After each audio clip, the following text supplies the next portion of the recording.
just starting off, like you say, improving the run defense was one of the major aspects of camp. How are you guys going to get that done? What needs to be done? Just by buying in on the Coach's Roots playbook. I mean, he's a guy who's coached a lot of football, a lot of great players, has come through his defense. So it's just really buying into it, and we have the pieces to be able to do it this year. So it's a 1-2, you know.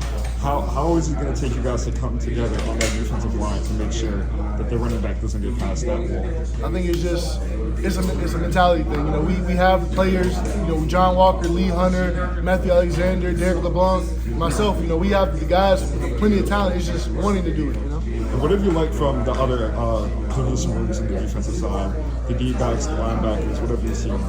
So far, in the linebacker room, they brought in some linebackers who they're very vocal. They're very football savvy. They're older guys who played a lot of football, so it's just that we have a lot more experience in the linebacker room in depth. What is your guys, I would say, like the goal whenever the offense is out on the field? For example, the offense versus defensive teams. What were your guys' main objectives?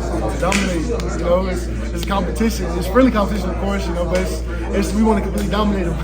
There were a couple picks in practice today. How did that make you guys feel? I'm happy. You know, I love that our DBs are back there flying around, you know, making plays because now the quarterback has to take longer to throw the ball because our DBs are ball hawks. And obviously one of the most explosive offenses in college football last year. How is it knowing that you guys get to practice with them each and every day until the season comes? It makes us better, we bring them along, they bring us along. Iron sharpens iron, so just being able to go against them every day is going to help us out in the long run. And what motivates you guys, for example, like on those third downs, to get that extra oomph to get a stop? I think just playing for each other, you know. If I make a big play here, me and my brothers off the field, you know, it's just really that's just playing for each other. You know, we're not a selfish team. We love each other. You know, we're like brothers. So just finding that extra oomph for your brother, you know. To touch up on more personal, last year, correct? Yes, sir. How does it feel to you knowing that you have like a legacy to leave here?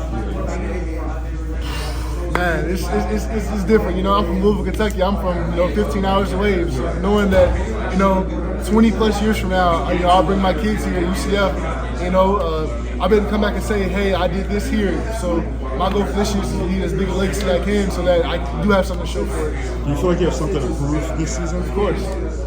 But how big are the stakes for you, especially being there last year?